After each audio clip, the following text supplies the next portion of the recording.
Hey, everybody. Ooh, oh, excuse me. Hey, everybody. Hey, everybody. Welcome to episode 338 of the Juicebox Podcast. Today's show is with Jordon, and it is a absolute delight. Seriously, this hour is going to rush by, and all you'll think when it's over is, oh no, please, can I have more? Jordon is a 25-year-old girl who is newly diagnosed, and her outlook on diabetes is almost unlike anyone I've ever spoken to. It's very interesting to hear a person her age diagnosed right now and the experience they're having. Beyond that, she really is wonderful, and the conversation is absolutely terrific. At the end of this episode, I'll fumfer around looking for an acronym that I'll never be able to think of. But just so you know now, it's ASMR. Okay, real quick. Nothing you hear on the Juicebox Podcast should be considered advice, medical or otherwise. Please always consult a physician before making any changes to your healthcare plan or becoming bold with insulin. Speed talker.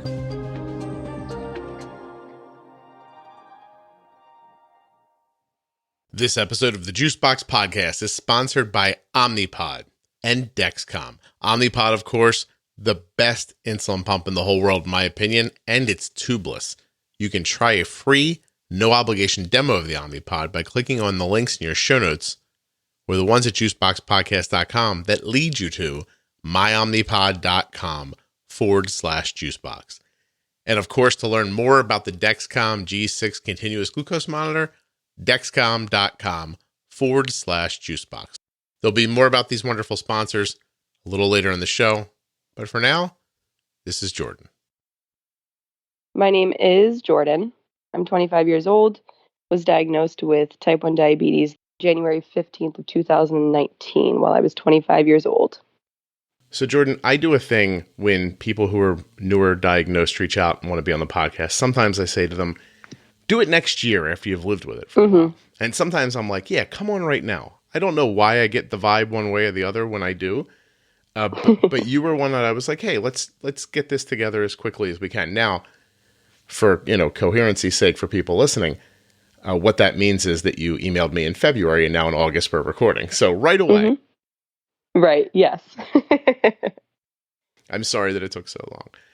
No, that's fine. Very cool. So I know you're a busy man and you're booked up, so. You're very kind to say that so that other people think that is true about me. No, to be honest, it's this was the year that the podcast really showed to me like how it was growing, because I am booking now sometimes 9 months or a year ahead of when people ask to be on. And that's amazing. Throws me off a little bit.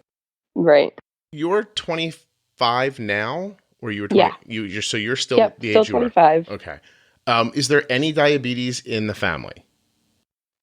Not my immediate family. So on my dad's side, his cousin has type 1 diabetes, and his uncle. So not any immediate family, but distant family. So nobody was walking around thinking, oh, my 25-year-old daughter is probably going to get diabetes any second now.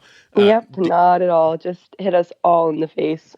Now, when that happens, and your father did your father live with your brother did your uncle have diabetes, I guess, when your father and he were kids, I guess? So it's actually my dad's uncle. So it's not my immediate uncle. I'm sorry. Okay. No, that's okay.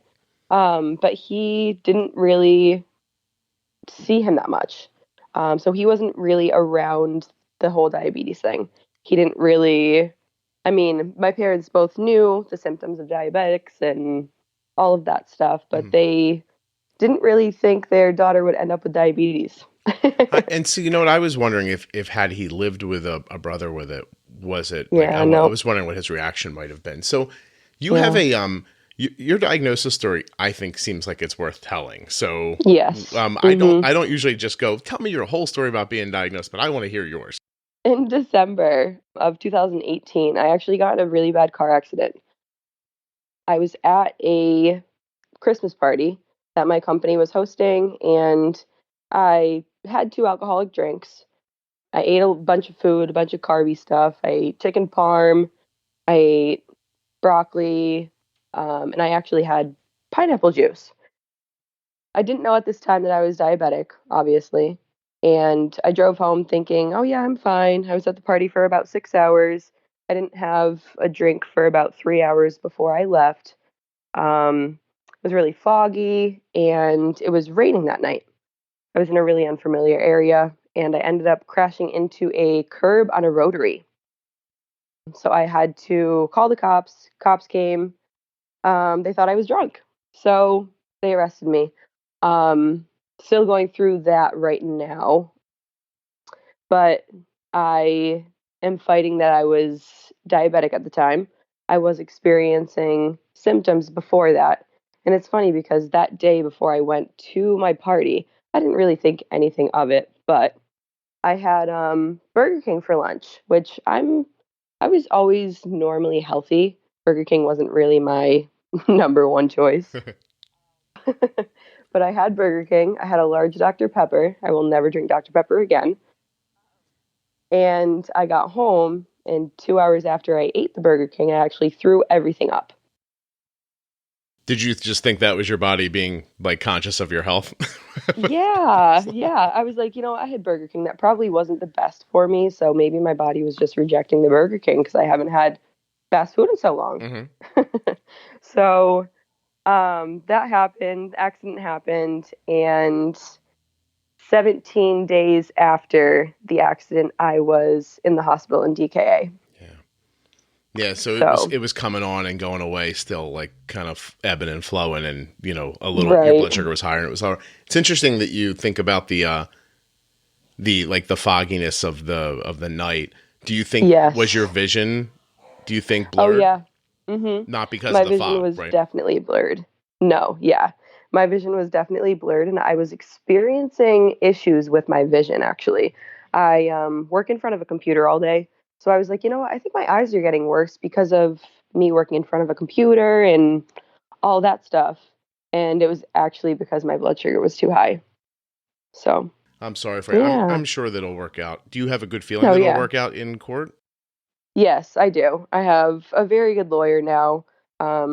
He definitely wants to fight for me because it's clear that I had diabetes at that moment because I actually had messaged my primary care on December 12th of 2018. And I was like, you know what?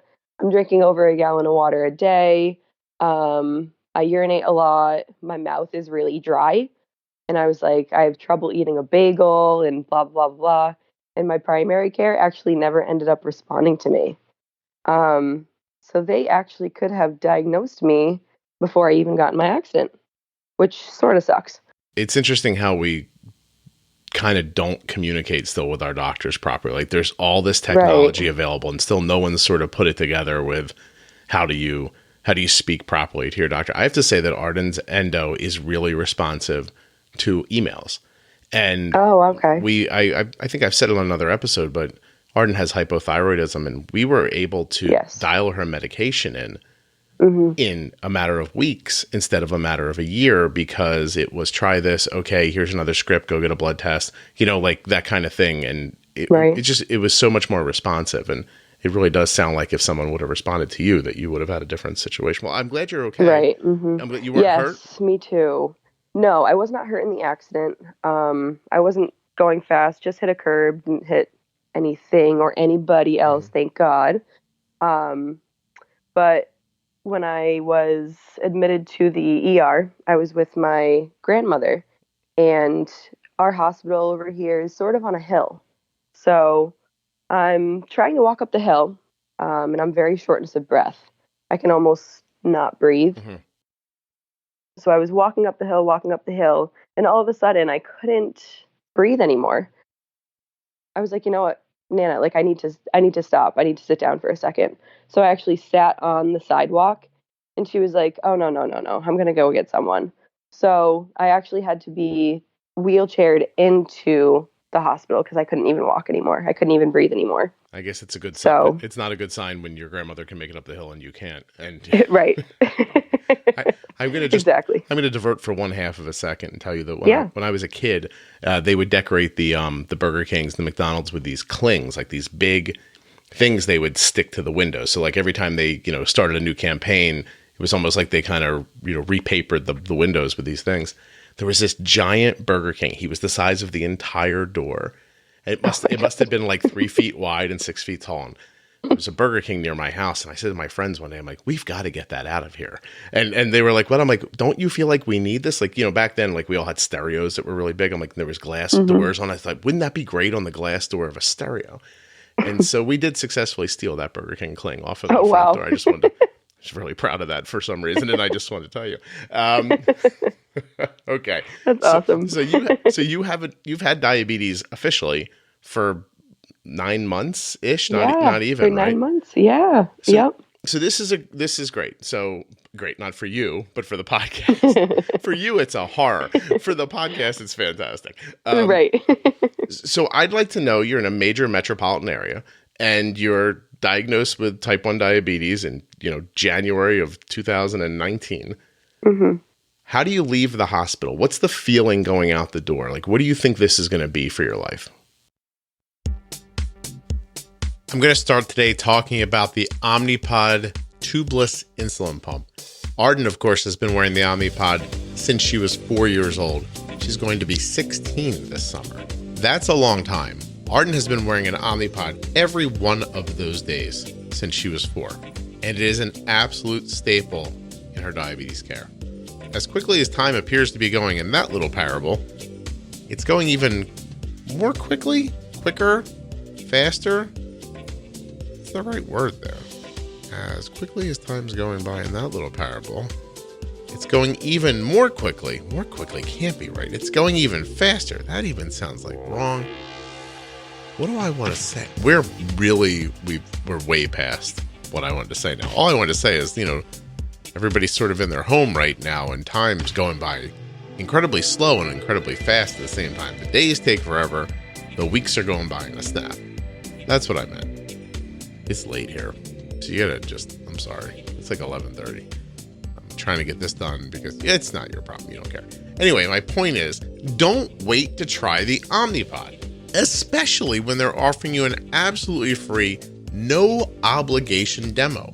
They'll put an Omnipod in a box and send it to your home. There, you will do whatever you want with it, honestly.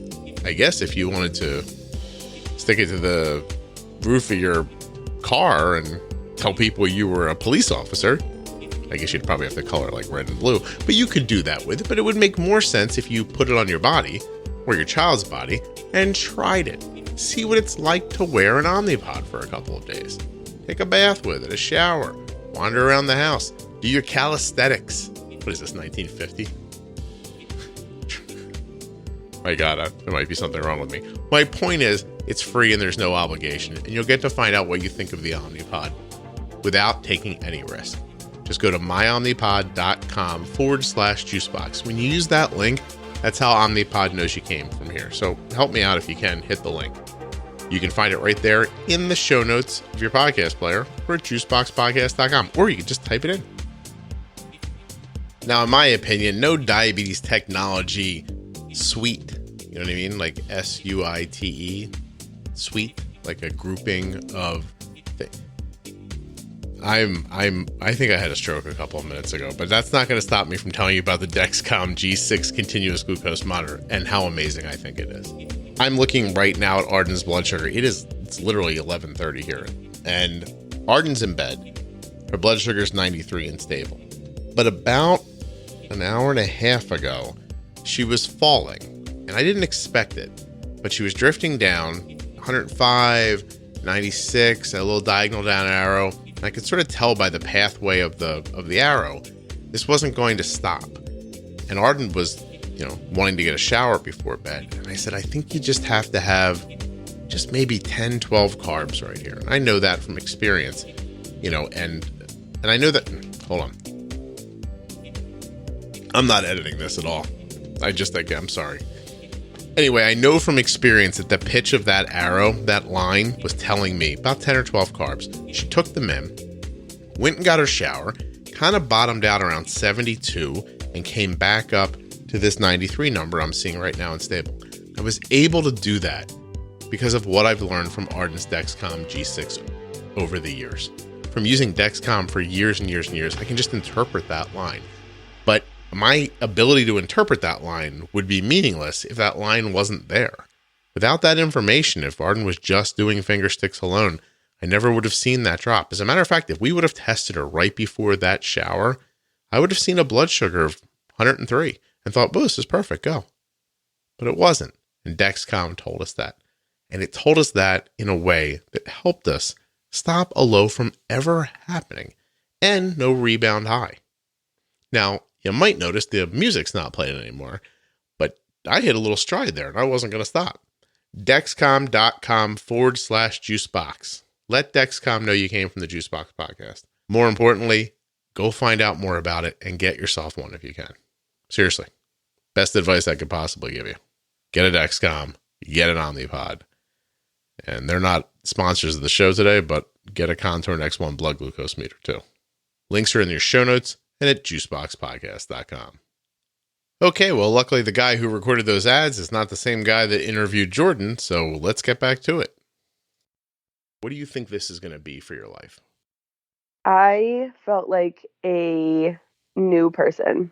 I felt like I didn't really even know much. I had a really bad experience in the hospital. I actually had to learn how to use an insulin pen by myself with YouTube. They just threw it in the room and shut the door again? Like, here, Jordon, figure this out. Yeah, the nurses didn't even know how to use an insulin pen, which made me very, very scared.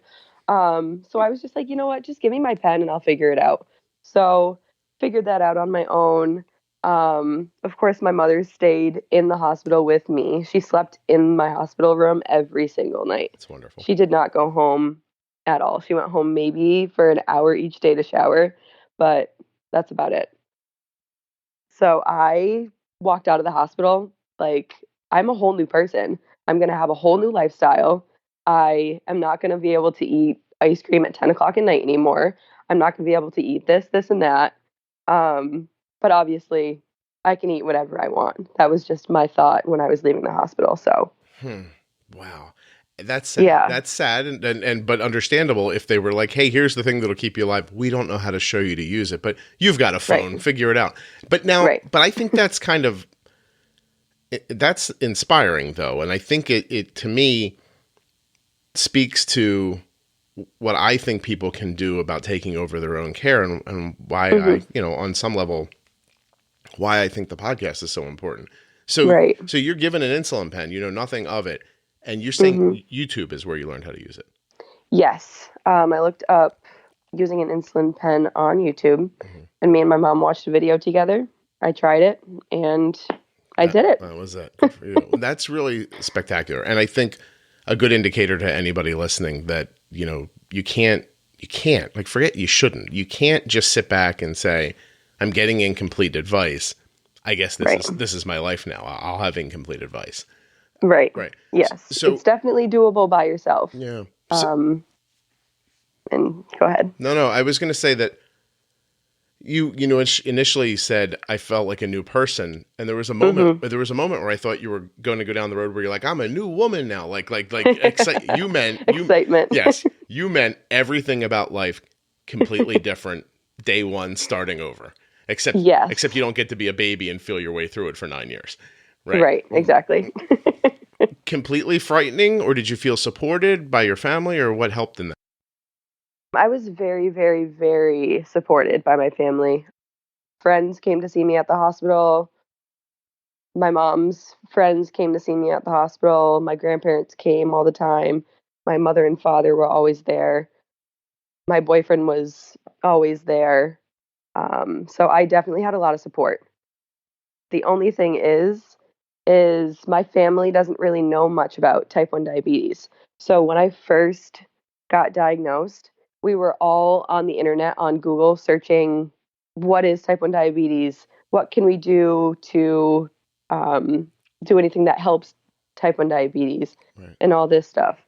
And going on the internet was probably not the best thing for me to do. Yeah. So I was going to say, did you find helpful advice, or did you find people going, oh my God, everything sucks?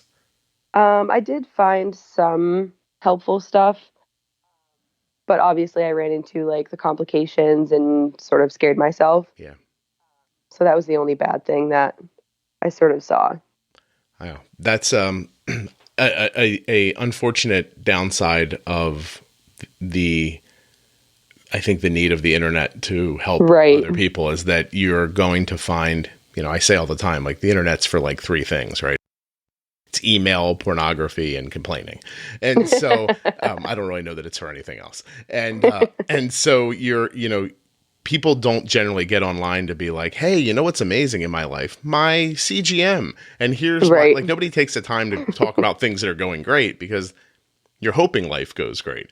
You get stuck on the things that aren't going well. And then there's so much bad information, as your story kind of highlights. Imagine other people who didn't think to go to YouTube when the nurse at the hospital said, hey, here's your insulin pen. Good luck. Yeah. Mm-hmm.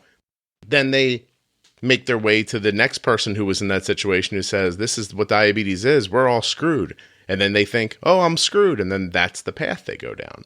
Right. So it's really, it's inspiring to know that you found one way. It's sad to know that sometimes people bump into that other information.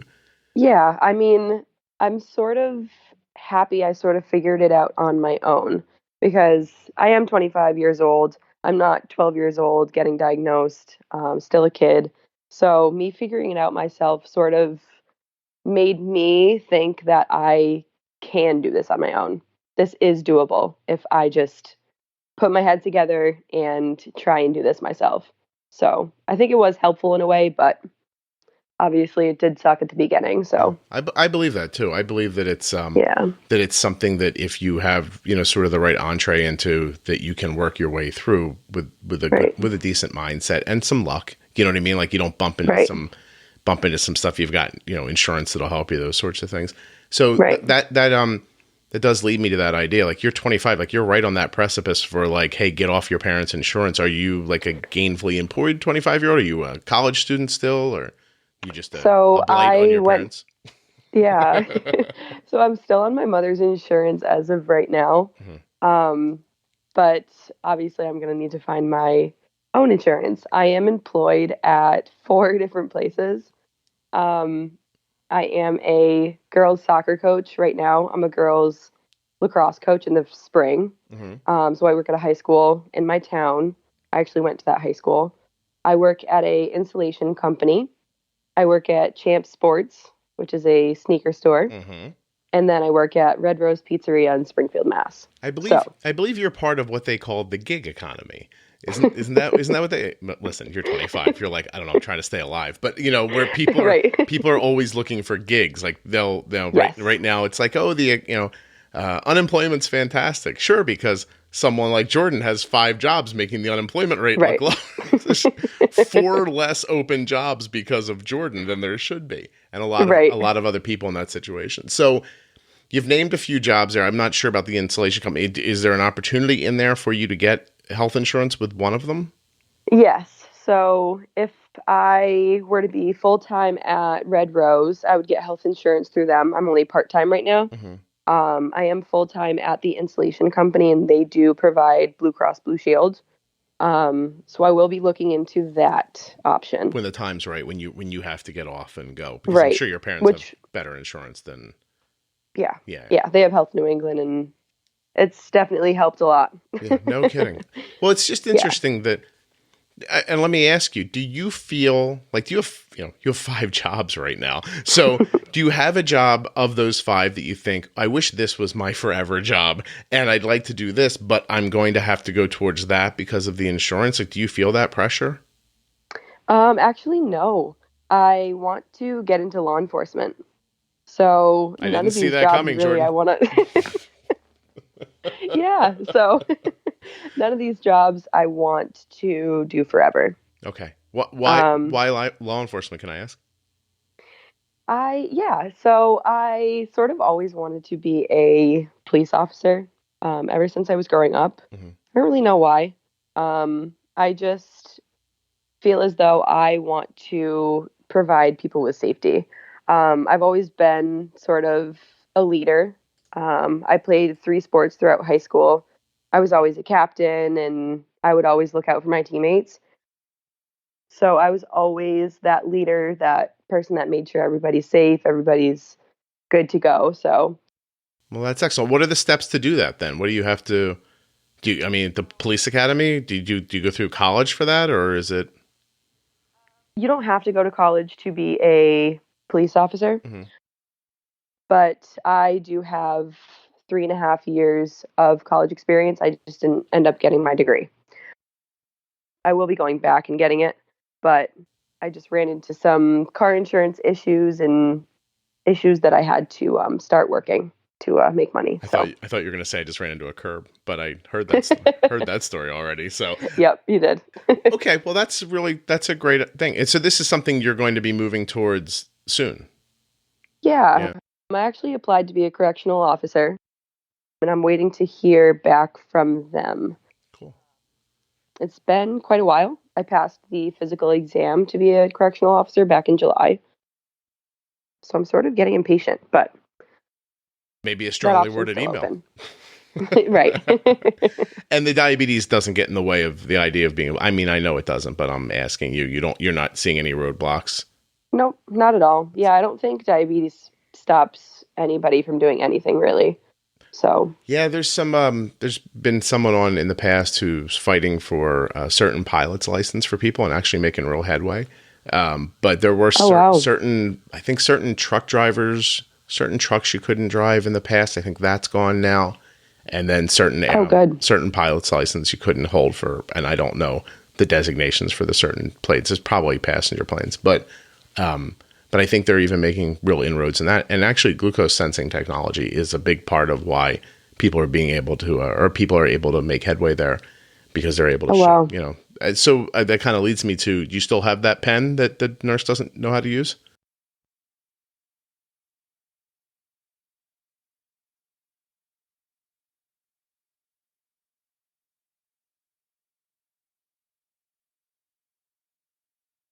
Do you still have that pen that the nurse doesn't know how to use? No, I'm actually on the Omnipod Dash. Oh. Yeah. Look at you. I think you're the first Dash person I've spoken to. Really? I think it may be true, yeah. Wow, that's awesome. Yeah, I love it. So I started, let's see, it's August now. I started the Omnipod in late June.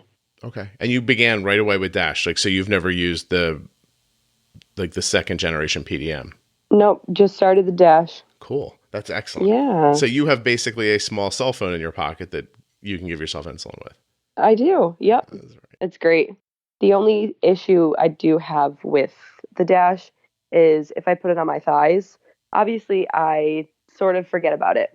So when I'm putting on my leggings or putting on my jeans, I'll run into it and sometimes it'll just pop off. Oh, okay. So with your site in general, if you don't think about it on you'll get used to that eventually. I think everyone who's had diabetes longer than you has just said, "Oh yeah, that happens in the beginning." Yeah. No. Mm-hmm. So you went to insulin pumping. Are you using a glucose sensor or no? I am. I'm on the Dexcom. Look at you. I can get you to do an ad right now. So when did you find the CGM? Did you find it before or after the pump? Yes, I found it after the pump. Okay. I was still pricking my finger back in July. So I'm very, very, very new to Dexcom. And I actually learned how to use it on my own. So I didn't even go to my endo. I opened up the box, read the directions, and did my first one on my own. So this is really interesting because I see this online a lot where people are like, they sent me my stuff, but I'm supposed to wait for the trainer. I'm set up with them 6 weeks from now. And I'm like, wait, you're going to wait 6 weeks? And then, you'll see somebody come into a thread and say, you should just go ahead and put it on or find a YouTube video. It's easy. And I don't disagree with it. It's easy. But some people feel very compelled to no, they told me to wait. And they wait. Did someone tell you to wait, or was that not even an issue? My endo actually told me if I get the Dexcom, she believes that I will be able to do it myself. So she was like, if you feel comfortable with doing the Dexcom by yourself, definitely do it. If you want to make an appointment, I can make an appointment for you right now, but just do whatever you want to do. And I was like, you know what? I can probably just figure it out. And she was telling me how it sort of works and how I'm supposed to put it on my body. So I was like, you know what? Yeah, I can do that. Just pretty much sounds like my pump. It's interesting. Your generation is fantastic because, no, seriously, because like, just even like you're accustomed to things being an app, right? Like just one razor thin sliver of light on your cell phone, right? That's the thing that makes this do that. And the idea of, going and, just getting information from another person, and that's how you can figure something out. Right. It's interesting because those people I was talking about who seem scared are usually in their 30s.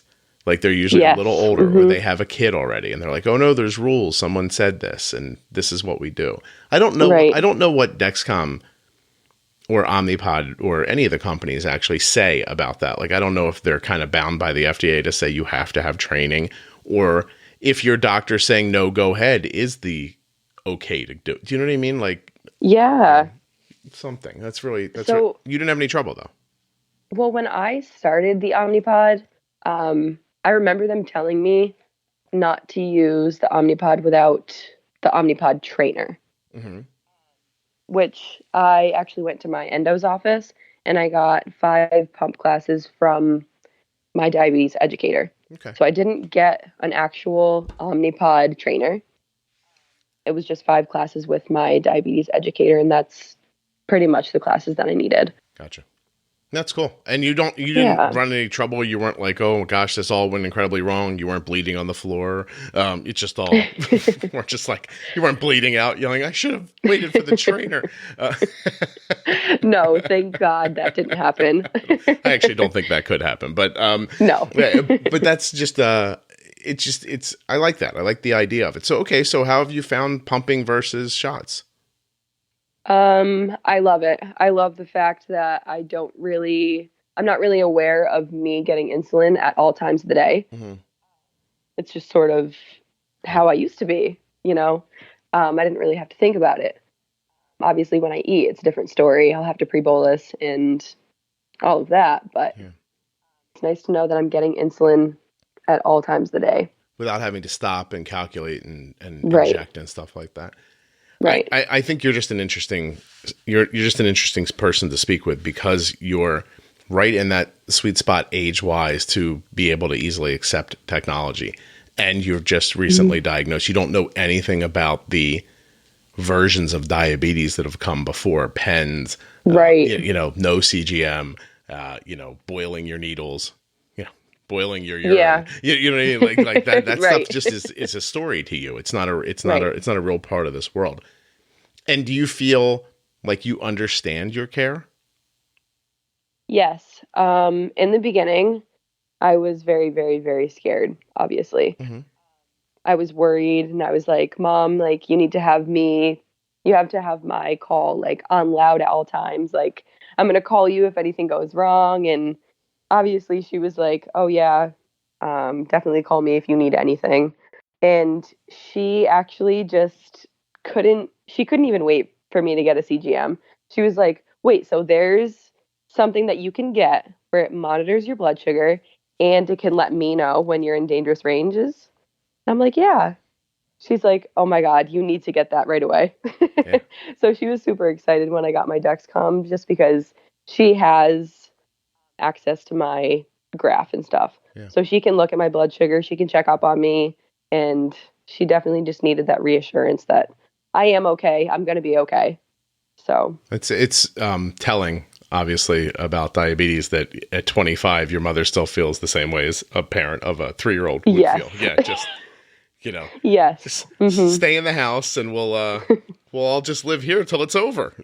Right. Right. There's no reason to go outside. I actually live in an apartment with my boyfriend, and we're actually in the same unit as my parents. So my parents are just upstairs.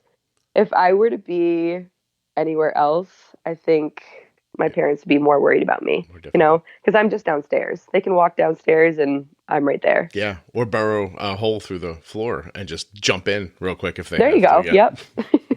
That's interesting. Hey, so you moved out, but basically didn't. Yeah. Mm-hmm. That's interesting. Yeah. How's the boyfriend taken the whole, so did you live together when you were diagnosed? Yes, we did. We've lived together for about a year now. Gotcha. A little over a year. You know what I mean? Took Like, it. Like if you weren't living together, he could have been like, "Oh, what's that?" Right. Yeah, I'll call you next week. But Right. See you later. But I'm assuming you're working more towards a more serious relationship if you're together and living together. And Yeah. do you have a feeling for how it impacted him at all? Yeah, he was very, very, very scared. I know for a fact he saw me in the hospital and was like, "Wow, this is really an eye opener for me." And he was really great. Took care of me. He would ask me what I can eat and what I feel comfortable with eating, and he would make sure that I feel as comfortable as possible at all times. That's great. Even his parents came to visit me at the hospital. His parents are lovely, and they even provided support for me. So nice. He was absolutely great. They didn't they didn't like pull him aside and go, "Hey, could we get one with a pancreas that works by any chance?" Right. No, it was nice. Yeah. I've heard stories before of there have been people on here who know that their partner's parents tried to dissuade them from being with them when they got diabetes. That is just so crazy to me. Yeah. And vice versa, by the way. Also just great stories like yours where everybody's just like, it'll be okay. We'll all do it together, like that kind of thing. Right. But it's definitely, it's a mixed bag of the responses you get. I would have to say more of them are positive than negative, to be perfectly honest. But yeah, still, it threw me off when the first time someone said that. I was like, "Wait a minute, your mother-in-law told your husband not to marry you?" Yeah, wow. That's crazy. Doesn't she know that's the opposite of how that works? Your kids always do the opposite. If they should have said, "I'm all for this. It'll be great." Right. So and I mean, go ahead. No, you. And I mean, I did have thoughts of me. Obviously, I want to have kids, right? And I had thoughts of me ended up having a baby and what the chances are of them having diabetes and all of that stuff. And I asked my endo about it. She's like, "Look, it's not promised that your kid's going to have diabetes. And I wouldn't worry it at this point." So I would come home and I would be like, "Oh, what if my kid's going to have diabetes? I don't want my kid to go through this." And my boyfriend was just like, "Just chill out. If we do have a child that has diabetes, you'll know how to take care of him. Just think about it that way, him or her." Right. So just think about it that way. And I was like, "You know what? You're right. I mean, I guess I will know how to take care of them."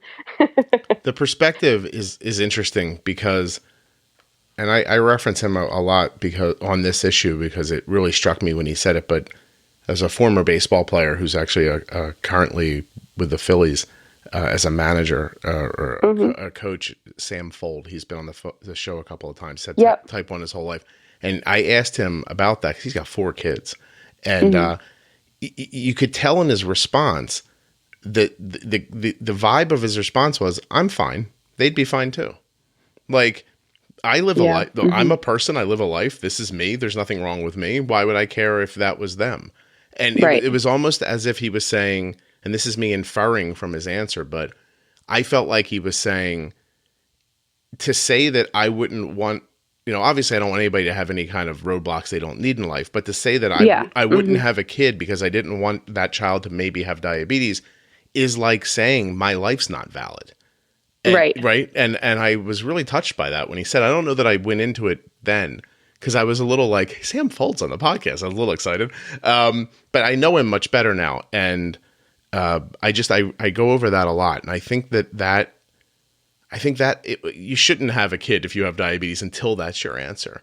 Because I think it may say more about how you feel about yourself than it would about, I don't know. Maybe I'm wrong, but it's an interesting thing to think about. I definitely agree with you. I don't think you should have a child if you are thinking the worst for your child, Yeah. I think you should always be positive and always think your child is going to end up better than you even ended up. You know what I mean? So yeah. I do think seriously for your own like idea of self-confidence and what you think of yourself, if you can't imagine a child that is an image of you and feel good about that, I feel like that might be more about how you feel about what's going on with you than it is about the kid, so exactly. I think you should find a way to to see that other way, to see yourself in a way that is redeemable and Right. worthy of being, photocopied and gone on into the world. Right. Yeah, that's all. I never thought of having a baby as photocopying yourself until just now. And I don't even, do people even photocopy anymore? Is that almost gone? It might be. Yeah, my gosh. Okay, so you live in, weather-wise, are you dead? No. That Okay. was my dog with his toy. All Sorry. right. No, be sorry. I just I didn't know if I should stop the recording. I didn't want to be a witness to anything. I was just get me out of a court battle right now if the boyfriend just, came in the room and clunked you over the head with something. It's like, oh crap, let me get out of this.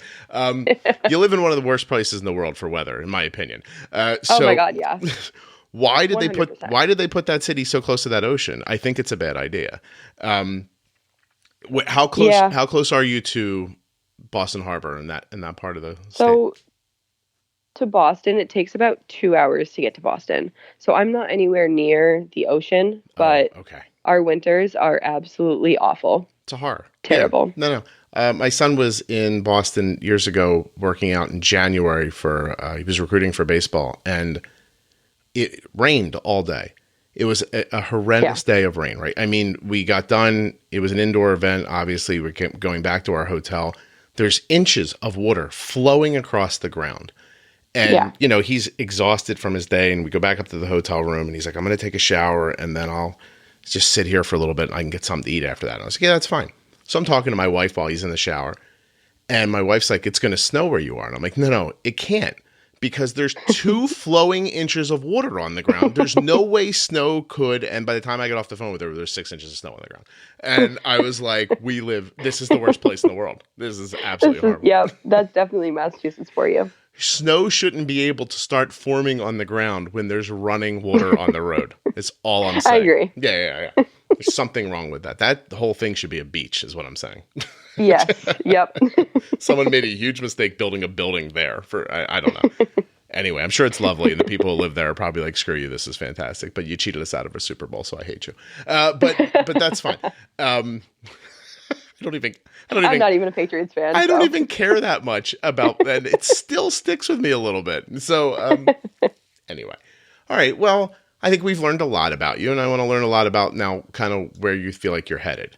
So you're in it just in such an interesting time of your life for people to hear. I think for people with younger children, or maybe people who were diagnosed not in this kind of the sweetest spot of diabetes technology that we're in right now. So you really don't feel any limitations. I mean, you said that you want to do something that's strenuous and, you're going to have a gun. That's not like you're not like, hey, I'll take a safe job and I'll kind of step back from, the world a little bit.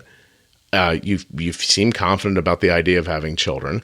How is management going? So, let's talk about that first. Are you honeymooning still, by any chance? I am not. Did you? No. I was honeymooning for about a month. I would say it was like March I was honeymooning. But it was only for a very, very, very short time, unfortunately. Okay. And so you've had, CGM and for about 3 months now or so. And do you base your management off that? Like, how are you and I talking? Is one of the things you Googled, did it lead you to this? I actually found you guys through Spotify. I listen to podcasts all the time. I even listen to podcasts while I'm at work. I'm not supposed to, but shh, no, you don't. It's fine. It's fine. No one minds. Doesn't matter. Right. Got to keep the insulation out of your ears, right? There you go. So I was actually on Spotify, and me being newly diagnosed, I was like, you know what? I'm gonna look to see if there's any diabetes podcasts. So I looked up that. I found another podcast I didn't really like. I don't remember what it was called. If it's another diabetes podcast that you didn't like, please feel free to name it right now. I'm just kidding. No. Yeah, right. No, but that's good. You found a couple and you listened through and you chose the one that was right for you. And that's it. And so what were you hoping to get out of it, do you think, when you started looking? Well, when I was newly diagnosed, like I said, I didn't really have much knowledge about the whole diabetes thing. Right. So I was like, I want to hear different stories. I want to hear about if people went through the same thing that I did, or how people went about managing their diabetes. So I started listening to you guys, and I think it was a story that a young girl was telling um, about her diagnosis. And I think it was either her mom that was on the podcast. Okay. And I was like, oh my God, like I can relate to some things they're talking about. And the information was just really helpful. Oh, I'm glad. Because I just didn't even know what to do. Right. So this podcast is now your YouTube video? Is that the vibe? Yeah, this podcast is definitely my go-to podcast. I assumed when you reached out, it's a softball question. I knew you were going to say nice things. No. but no, I'm joking about that. Yes, I am joking about that. I had to check with myself to make sure I was.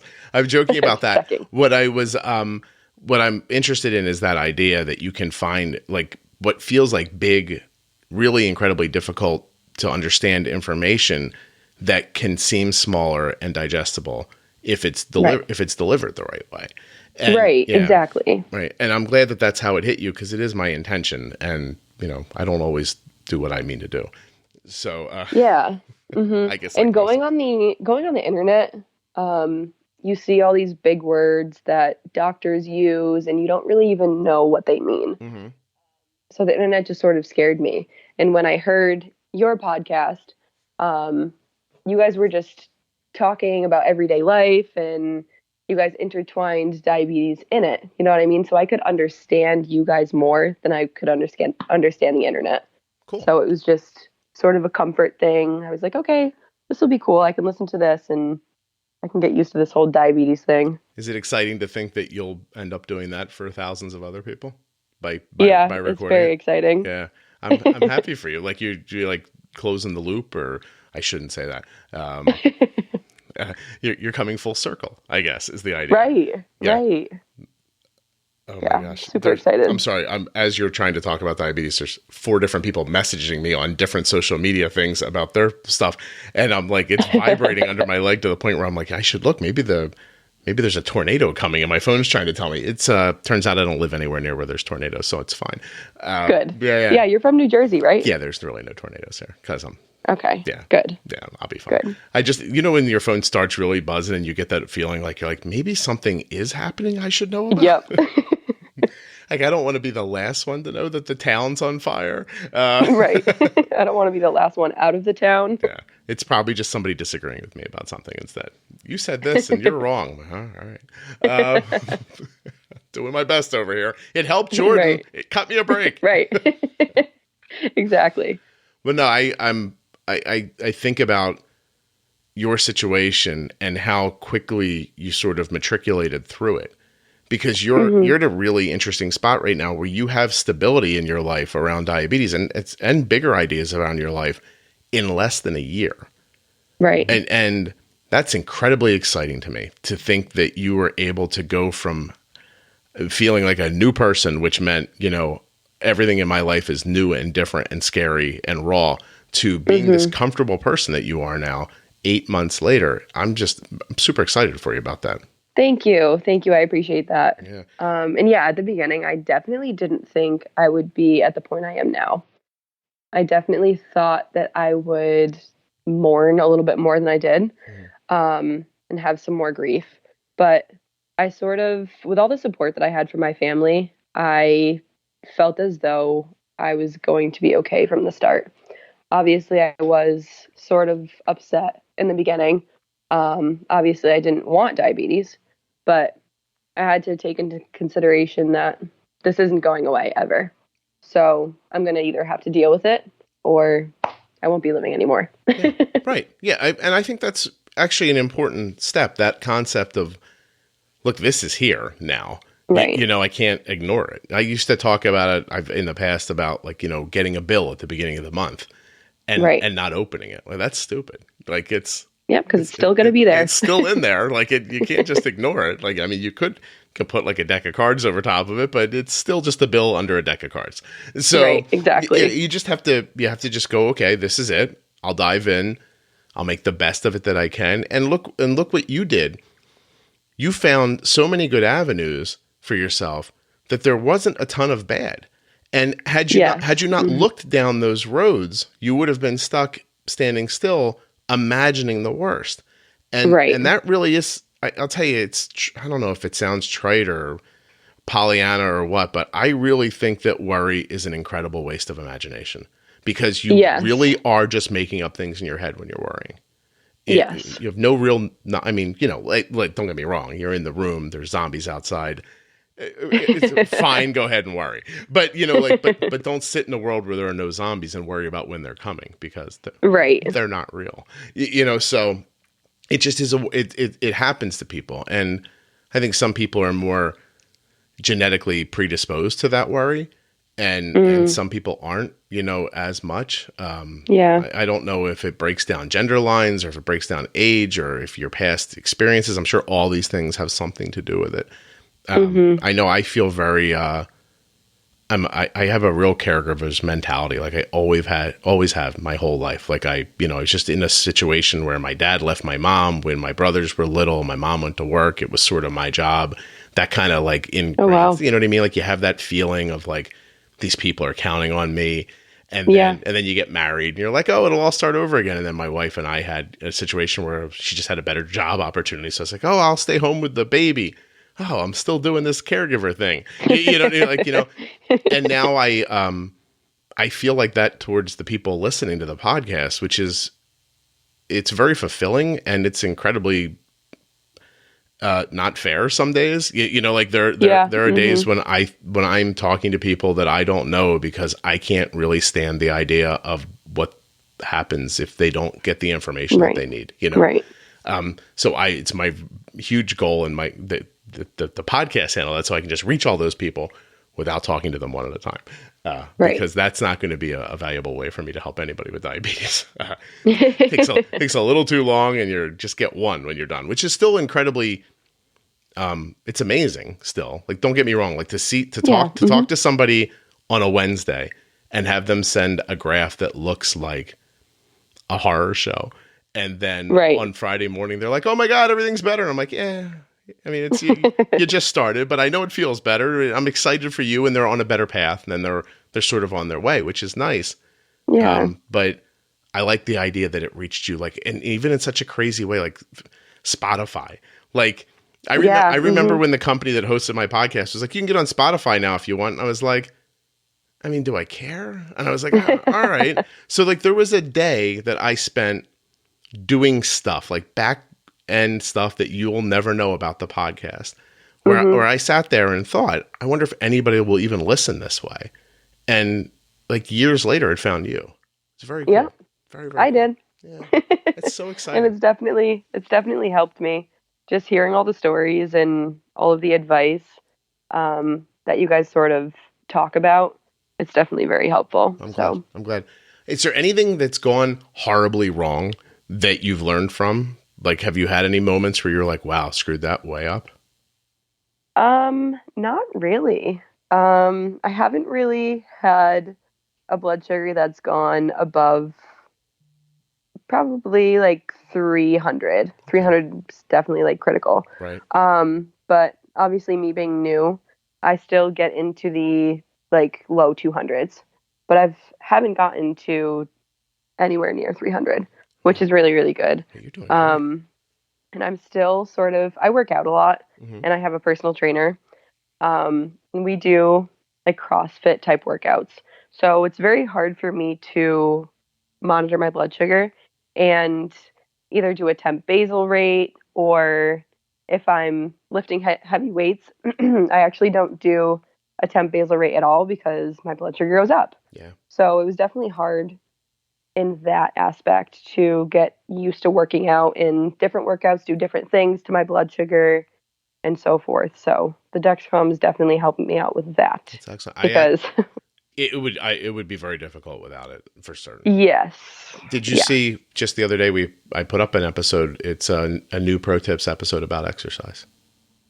Oh, you did? Yeah. I didn't even see it yet. Talking about all the things you were just talking about, and in way in depth with Jenny. So awesome. You might enjoy that. I'll definitely have to listen to that one. Yeah. So what is, so what's success? I didn't ask you if it was okay if you don't want to share, you absolutely can, but what does success look like? Like, or what is your A1C you're shooting for, what kind of variability you're at with your standard deviation, all that kind of stuff that you're looking at? Well, when I was at the hospital, my A1C was at a 13.6.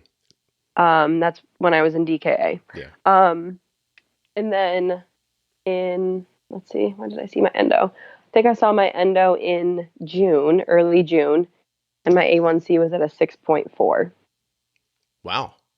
That's great. It's wonderful. So it was a huge turnaround. She looked at me and she was like, "You don't know how good this is." I didn't really even know, because I didn't really know the whole concept of A1C and what it should be, what it shouldn't be.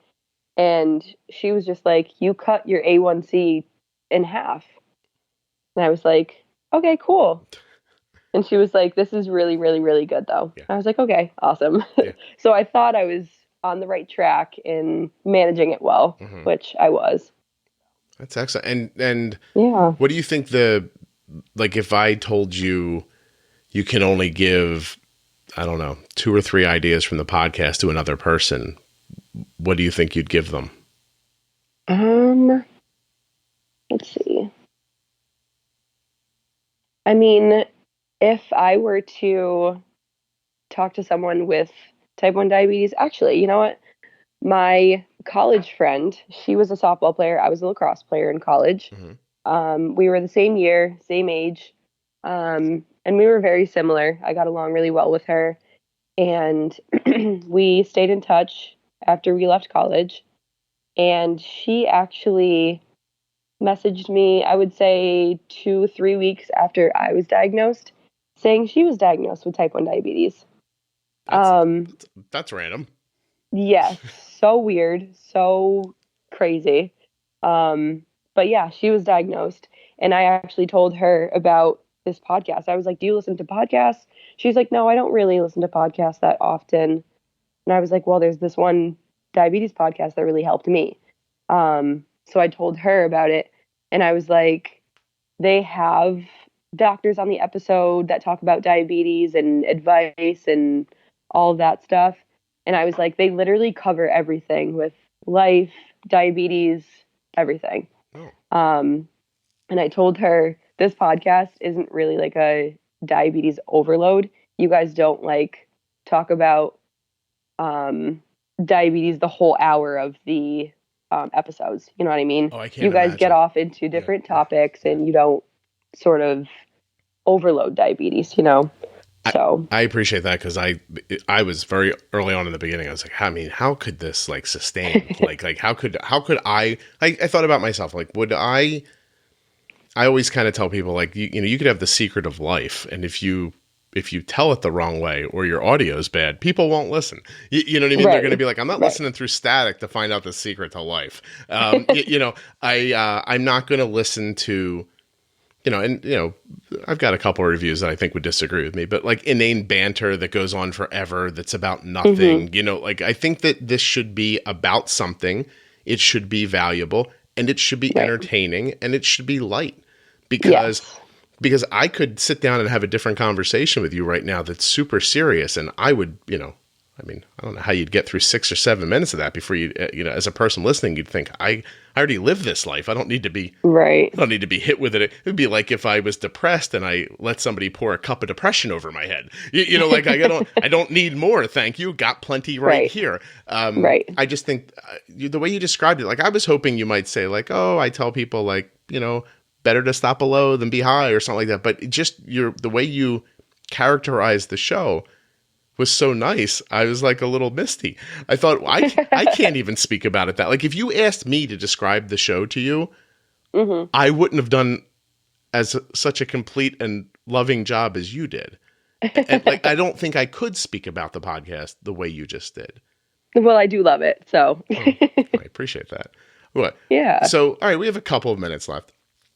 You're going to be the perfect person to ask this question of. Okay. I've never said this on the podcast before. It comes up in my personal life all the time. And and to whoever wrote the review that called me both egotistical and elitist, that hurt. Oh, wow. I don't feel elitist at all. I do feel a little egotistical sometimes, but everybody can. Yeah, I guess okay, but fair enough. It's someone's feelings. But I'm trying to make a fun thing here for a second. So in my private life, when I speak to people who listen to the podcast privately, they are often starstruck in a way that, trust me, completely baffles me, because I don't obviously see that about myself in any way. Right. It baffles more my family. So if I'm on the phone with someone and you can kind of hear their voice come through, I look over and my wife's eyes have rolled straight up the back of her head. They're down by her ass now. They've rolled so far around, and she's just like, why are people excited to talk to you? And I'm like, I don't know. Just let them have their feelings, So is it exciting to be on this podcast? Oh yeah, it's definitely exciting. When we first began the call, it was kind of weird, like you saying my name, like you talking to me, because I usually hear you talking to other people. I usually listen to you saying other people's names. But now that you're talking to me, it's like a whole new story. It's very interesting to me. Like, you should be on my side of it, where I'm like sad for you that you feel that way. No, I'm not sad. It's very nice, first of all. But do you, in your personal life, ever speak to me out loud? Not really. Good no. for you. I think that shows real stability, because a lot of people say, I talk to you in my living room or in my car, and I'm thinking, I don't know that that's something you'd want to be sharing with other people, but but I understand what they're saying. I mean, I just love listening. I don't know. There's something about like your voice that's like calming, Thank you. So I do like listening to you. Do you think I think you have a lot of helpful things. Do you think I'm working too hard on this diabetes thing? Should I be doing one of those soothing podcasts instead? What are those called? Do you know what they're called? Yeah, I know what you're talking about. I'm Googling. Like the relaxation podcast. But there's like a word for it, though. Hold on, we're going to figure it out together. We've got Google. You figured out how to use an insulin pen. I can figure out what this is called. Right. Come on. How is it not? It's like our people listening right now are like, idiot, it's this. But yeah, I know. I can't even think of it. Damn it. This is so upsetting. We had a real nice moment here. Like, I saw a person on television the other day, and it was their job. Oh my God, it's right. Oh, it's right on the tip of my tongue. It's not MS. Oh my God, this is terrible. MSNBC came up when I typed MS. That's not helpful, Google. Help. Jesus. Figure it out. My kids would know because they're young. Yeah. And right. I'm not. But I could maybe do that. I could maybe just be like one of those people that's like, Jordon, it's time to go to bed. Close your eyes. There you go. Dream. Breathe deeply. Wow, because those things get mad downloads. And I don't have to know anything about diabetes to do those. Oh, yeah. No. All right. So it's really super interesting to me because this podcast has been up since the very beginning of 2015. And we're talking now in the middle of 2019. And when you refer to the podcast, you say you guys. So do you think of Jenny when you're saying that, or are you thinking of like a royal, like like the idea of like an entity on the other side of your earbuds? How do you think of that? I sort of think of you and Jenny as like a power team, because I do listen to those a lot just because I do want to hear her insight. Of course. Just because I'm so new. So I definitely want to hear like a doctor's perspective of everything that I'm thinking about. Gotcha. But obviously I still want to hear you talking with her and you relating actual real life to the medical field. So I have the soothing voice. By the way, just for clarity, right. I know you mean this, but Jenny is a certified diabetes educator. She's not a doctor. Okay. Yeah. And she's, she has diabetes, has had it for a very long time. She's like a certified nutritionist. Yeah. She's got a whole bunch of things she's like, went to school for. Yeah, that's sort of like my diabetes educator. She's a nutritionist. She has cooking classes at the medical center I go to and stuff. So wow, that's cool. It's exactly like my diabetes educator. In my heart, I'm so happy that I met Jenny because she and I think about diabetes so similarly, but yet when we speak about it, the words are all different. And so I think we're a really good blend, when we you guys definitely are. Yep. I appreciate that. Totally agree. I appreciate so much about this that it's it would take me another hour to tell you exactly how much I appreciate it. But oh my God, I appreciate being on here. So well, Thank you. If we say appreciate one more time, we'll have to name the podcast. I know. Jordan and Scott appreciate each other.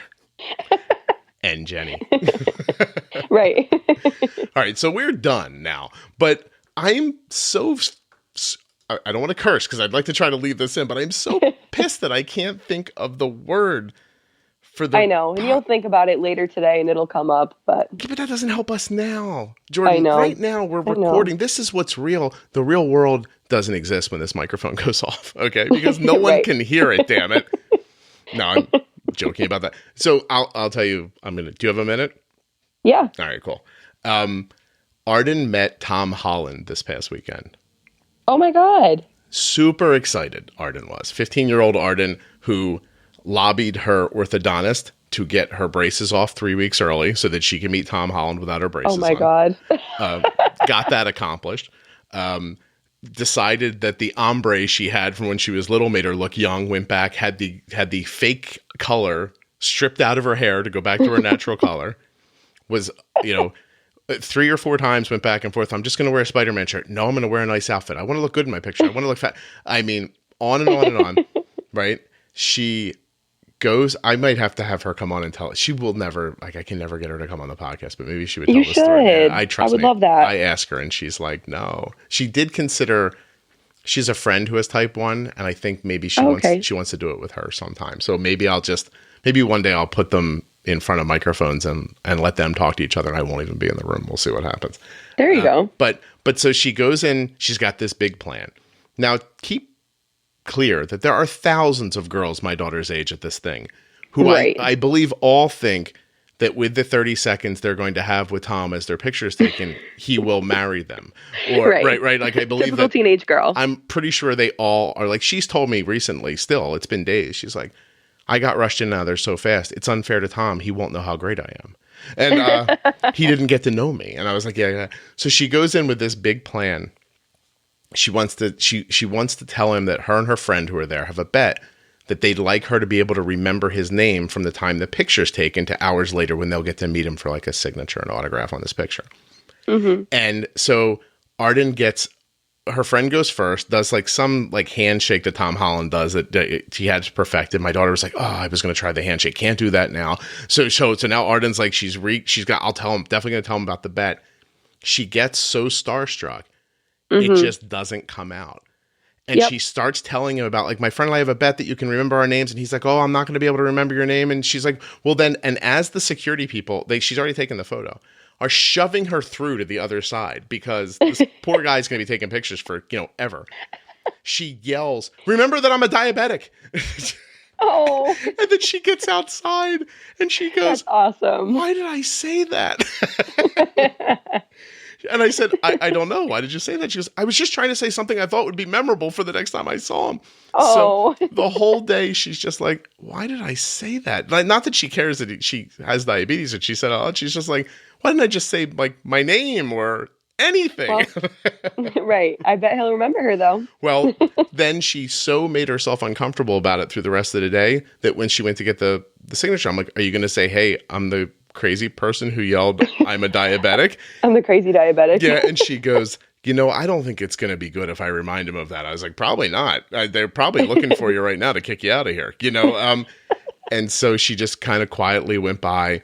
And she's like, the worst part of this is that because I was busy, like, trying to remember what to say, I didn't hug him. And I was like, gotcha. So she's getting her autograph. And he's like, hey, where are you from? And she's telling him and everything. And he's like, well, thanks for coming. And I don't know what else they said. And then she just goes, can I get a hug? And he's like, yeah, sure. And he like gets up and leans over the table and hugs her. And then we got outside of the thing. And I looked at her. I was like, she's going to be happy for like a year. Like she was just so thrilled to see Spider-Man. It's hard. Oh my God. Yeah. That is so cool. Yeah, it was. But anyway, if you need people to remember you and you just want to scream at them, I'm a diabetic, maybe that will help. Yeah, like, I will remember that. God. And it's new to me too. So it's like, it's new news to me. So I'm just going to yell it out. You'll be super excited. I'm a diabetic. Yeah, you'll be super excited. I just was so, in the end, I'm telling you the story because I just, it was just, I was very proud that whatever my wife and I have done over the last couple of years, that she wasn't in any way like obstructed by saying out loud in front of what really was throngs of people, I have diabetes.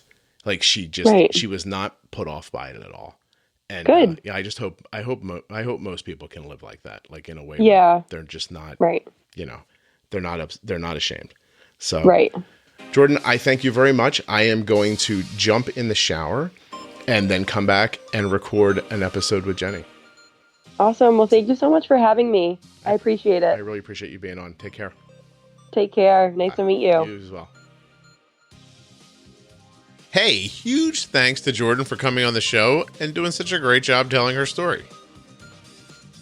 Thanks also to Dexcom and Omnipod for sponsoring this episode of the Juicebox Podcast. Please go to myomnipod.com/juicebox and dexcom.com/juicebox to learn more about the sponsors. Also, ASMR is what I was thinking of just a few moments ago in the recording. It stands for Autonomous Sensory Meridian Response. And there are these recordings, mostly on YouTube, where people either whisper or like scratch their nails on things. Like, I don't know all about it, but I'm telling you, it's huge. But I'm not whispering into this microphone. I think it would just be weird if I was like, hello, how are you? I'd like you to relax so you can sleep. I don't think that would be a good use of my time. Or should I be like a deep voice ASMR? I don't think that's how it works. I can't just be like, hello, how are... Anyway, obviously I wouldn't know what to say even. This has gone on long enough, don't you think? Anyway, ASMR is what I was trying to think of. It's sort of meaningless, but you know.